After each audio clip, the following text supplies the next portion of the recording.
Once upon a time, there were two merchants who were friends. Both of them were getting ready for business trips to sell their merchandise, so they had to decide whether to travel together.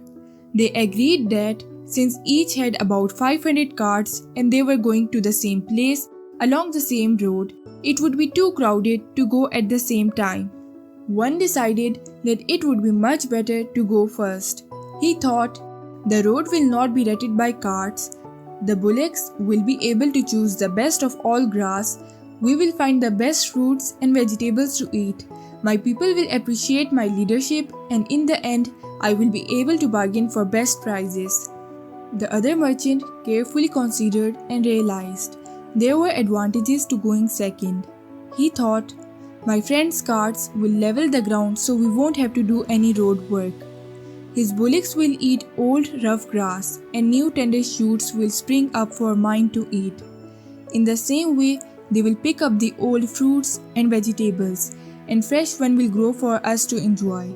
I won't have to waste my time bargaining when I can take the prices already set and make my profit. So he agreed to let his friend go first. This friend was sure that he had fooled him and gotten the best of him, so he set out first on the journey. The merchant who went first had a troublesome time of it.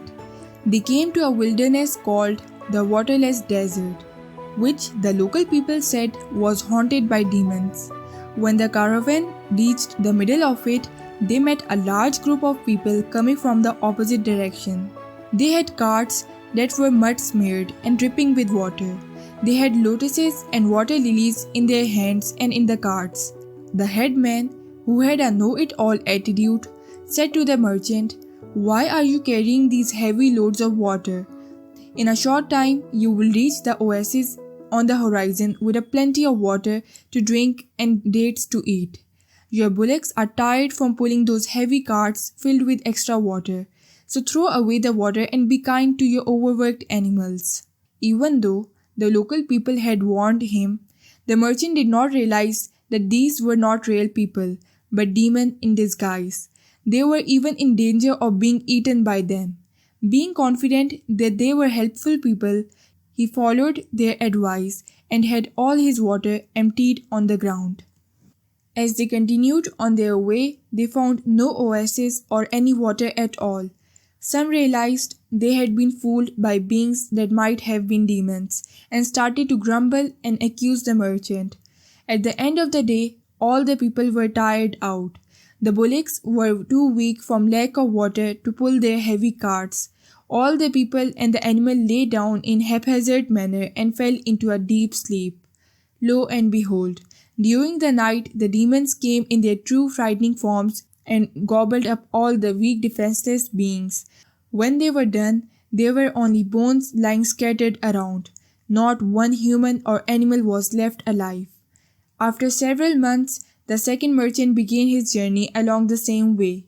When he arrived at the wilderness, he assembled all his people and advised them, "This is called the waterless desert, and I have heard that it is haunted by demons and ghosts. Therefore, we should be careful, since there may be poison plants and foul water. Don't drink any local water without asking me." In this way, they started into the desert.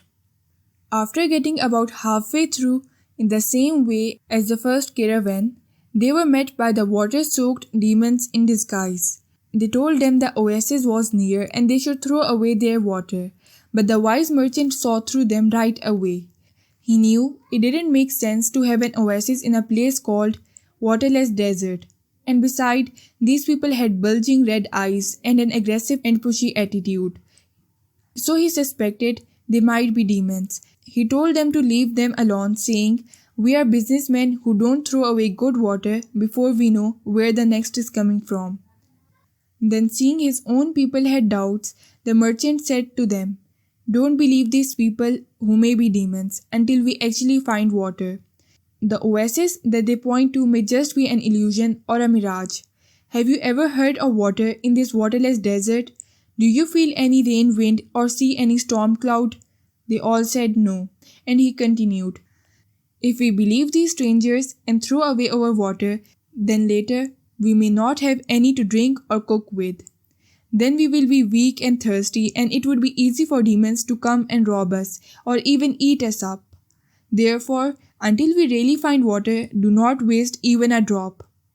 The caravan continued on its way and that evening reached the place where the first caravan's people and bullocks had been killed and eaten by demons. They found the carts and human and animal bones lying all around. They recognized that the fully loaded carts and the scattered bones belonged to the former caravan. The wise merchant told certain people to stand watch around the camp during the night. The next morning, the people ate breakfast and fed their bullocks well. They added to their good the most valuable things left from the first caravan. So they finished their journey very successfully and returned home safely so that their families could enjoy their profits. The moral is, one must be wise enough not to be fooled by tricky talks and false appearances.